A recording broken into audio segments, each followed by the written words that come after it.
गांव के किनारे एक पुरानी हवेली थी जिसे लोग चंद्रमहल कहते थे। ये हवेली वर्षों से वीरान थी और इसके आसपास के लोगों का मानना था कि वहां चंद्रमुखी नाम की एक आत्मा भटकती है। चंद्रमुखी अपने समय की सबसे सुंदर और रहस्यमयी स्त्री थी। कहते हैं कि उसने किसी कारणवश अपनी जान दे दी थी, लेकिन उसकी आत्मा अब भी हवेली में बंधी हुई थी। युवराज, एक शहरी लड़का जिसने अपने दादा से इस हवेली के बारे में सुना था, अब इस रहस्य से पर्दा उठाने के लिए गांव आया। युवराज को रोमांचक कहानियां सुनने और अनसुलझे रहस्यों को जानने का शौक था। गांव पहुंचते ही उसने हवेली के बारे में पूछताछ शुरू कर दी। हवेली में पहला कदम गाँव के लोग युवराज को बार बार चेतावनी देते, हवेली मत जाना, वहाँ कुछ बहुत गलत है। जिसने भी चंद्रमहल में कदम रखा वो जिंदा वापस नहीं लौटा। लेकिन युवराज ने उनकी बातों को नजरअंदाज कर दिया। एक रात उसने हिम्मत करके चंद्रमहल में घुसने का फैसला किया। हवेली के दरवाजे पर दस्तक देते ही एक अजीब सी ठंडी हवा उसके चेहरे से टकराई। अंदर घुसते ही उसने देखा कि हवेली के हर कोने में जाले लगे थे, दीवारों पर पुराने चित्र थे और हर तरफ एक अजीब सी खामोशी थी। अचानक उसे एक कमरे से किसी के रोने की आवाज सुनाई दी। चंद्रमुखी का प्रकट होना हिम्मत जुटाकर युवराज उस कमरे में पहुंचा। वहां एक बड़ी सी पेंटिंग टंगी थी। पेंटिंग में एक सुंदर महिला थी जिसकी आंखें बेहद रहस्यमयी थी। जैसे ही उसने पेंटिंग को करीब से देखा, एक तेज हवा चली और दरवाजा अपने आप बंद हो गया। तभी एक धीमी आवाज गूंजी, तुम कौन हो और यहाँ क्यों आए हो? युवराज ने पलटकर देखा तो एक धुंधली परछाई खड़ी थी। वह चंद्रमुखी थी।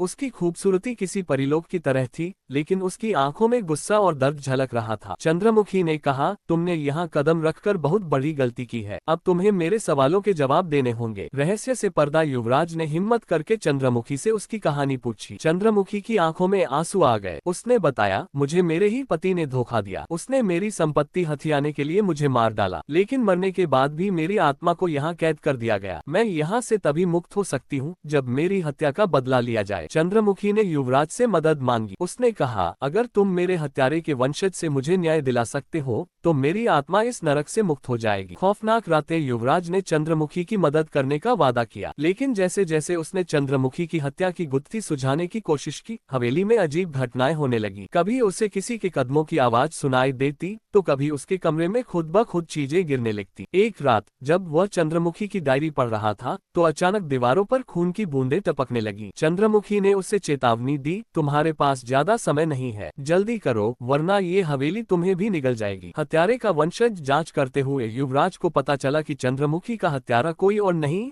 बल्कि गांव का प्रभावशाली जमींदार ठाकुर प्रताप सिंह था। हालांकि प्रताप सिंह की मौत हो चुकी थी, लेकिन उसका पोता करण अब भी गांव में रहता था। युवराज ने करण से बात करने की कोशिश की, लेकिन करण ने उसे गंभीरता से नहीं लिया। करण ने कहा, ये सब पुरानी बातें हैं, चंद्रमुखी की आत्मा जैसी कोई चीज नहीं होती, तुम बस डर फैलाने की कोशिश कर रहे हो। अंतिम टकराव चंद्रमुखी ने युवराज से कहा कि उसे करण को हवेली में लाना होगा ताकि वह खुद उससे बात कर सके। युवराज ने करण को किसी तरह बहला फुसलाकर हवेली आने के लिए राजी कर लिया। हवेली में कदम रखते ही करण बेचैन होने लगा। अचानक चंद्रमुखी प्रकट हुई। हवेली की दीवारें हिलने लगी और हर तरफ एक अजीब सी ऊर्जा फैल गई। चंद्रमुखी ने करण से कहा, तुम्हारे दादा ने मुझे मारा और मेरी आत्मा को इस नरक में कैद कर दिया। अब समय आ गया है कि मुझे न्याय मिले। करण ने घबराकर सच्चाई स्वीकार की। उसने कहा, मैंने दादा की वह डायरी देखी थी जिसमें उन्होंने अपनी गलती कबूल की थी। मैं तुम्हारा श्राप खत्म करना चाहता हूँ। चमत्कारी अंतकरण ने चंद्रमुखी से माफी मांगी और उसके लिए एक विशेष पूजा का आयोजन किया। पूजा के दौरान हवेली में एक अद्भुत चमत्कार हुआ। चंद्रमुखी का चेहरा शांत हो गया और उसकी आत्मा एक सुनहरी रोशनी में बदलकर आसमान की ओर चली गई। युवराज ने राहत की सांस ली। चंद्रमहल अब एक भूतिया हवेली नहीं थी। गाँव वालों ने पहली बार वहाँ चैन की नींद ली। युवराज ने गाँव छोड़ने से पहले चंद्रमहल की आखिरी बार तस्वीर खींची, लेकिन तस्वीर में चंद्रमुखी की हल्की सी मुस्कान झलक रही थी, जैसे वह युवराज का धन्यवाद कर रही हो। अंतिम पंक्तियां, कहानी खत्म होती है, लेकिन हवेली की दीवारें अभी भी एक सवाल पूछती हैं,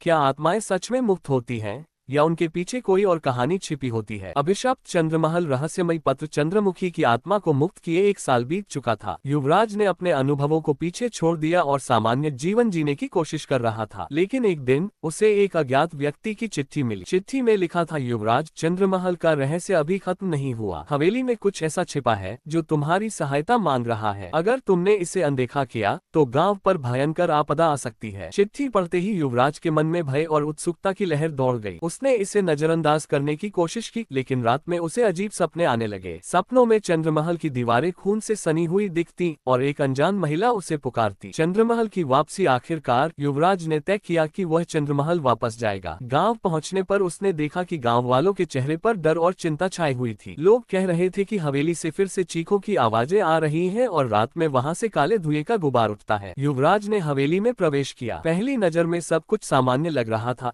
लेकिन हवेली के अंदर एक अजीब सी ठंडक थी। वह कमरे को ध्यान से देख ही रहा था कि अचानक एक दीवार पर एक बड़ा दरार प्रकट हुआ। दरार के पीछे एक गुप्त तहखाने का रास्ता था। प्राचीन अभिशाप का खुलासा। तहखाने में प्रवेश करते ही युवराज को एक पुरानी किताब मिली। ये किताब संस्कृत में लिखी थी और उसमें एक अभिशाप का उल्लेख था। किताब के अनुसार चंद्रमहल के नीचे एक पवित्र कुंड था जिसमें तांत्रिक शक्तियां कैद थीं। चंद्रमहल को उसी कुंड की रक्षा के लिए बनाया गया था। युवराज को ये भी पता चला कि चंद्रमुखी का पति केवल हवेली का मालिक नहीं था, बल्कि एक तांत्रिक भी था। उसने अपनी पत्नी को कुंड की शक्ति से अमरता पाने के लिए बलि चढ़ाने की योजना बनाई थी। चंद्रमुखी की हत्या के पीछे यही असली कारण था। नई आत्मा का आगमन। जैसे ही युवराज ने कुंड के पास कदम रखा, एक भयानक साया प्रकट हुआ। यह आत्मा चंद्रमुखी की नहीं, बल्कि उस तांत्रिक की थी जिसने खुद को अमर बनाने के लिए अपनी आत्मा को कुंड में बांध लिया था। तांत्रिक ने कहा, तुमने चंद्रमुखी को मुक्त कर दिया, लेकिन अब तुमने मेरी नींद खराब कर दी है। अब मैं तुम्हारे माध्यम से इस दुनिया पर राज करूंगा। युवराज के चारों ओर अंधेरा छा गया। वह भागने की कोशिश करता है, लेकिन तांत्रिक की आत्मा उसे बांध लेती है। तभी चंद्रमुखी की हल्की सी परछाई प्रकट होती है। चंद्रमुखी की चेतावनी। चंद्रमुखी ने कहा, युवराज, ये तांत्रिक हवेली को तबाह कर देगा और गांव को श्रापित कर देगा। इसे रोकने का सिर्फ एक तरीका है, कुंड को पूरी तरह से नष्ट कर देना। लेकिन ऐसा करना तुम्हारे लिए खतरनाक होगा। युवराज ने साहस दिखाया और कुंड को नष्ट करने का निर्णय लिया। उसने हवेली के अन्य हिस्सों में खोज करके एक प्राचीन खंजर पाया, जिसे कुंड की शक्ति को खत्म करने के लिए इस्तेमाल किया जा सकता था। अंतिम टकराव। युवराज ने खंजर से कुंड पर वार किया। जैसे ही खंजर कुंड में गिरा, पूरी हवेली कांपने लगी। तांत्रिक की आत्मा ने युवराज पर हमला किया, लेकिन चंद्रमुखी ने उसे बचा लिया। चंद्रमुखी और तांत्रिक की आत्माओं के बीच भयंकर युद्ध हुआ। आखिरकार कुंड की सारी शक्ति खत्म हो गई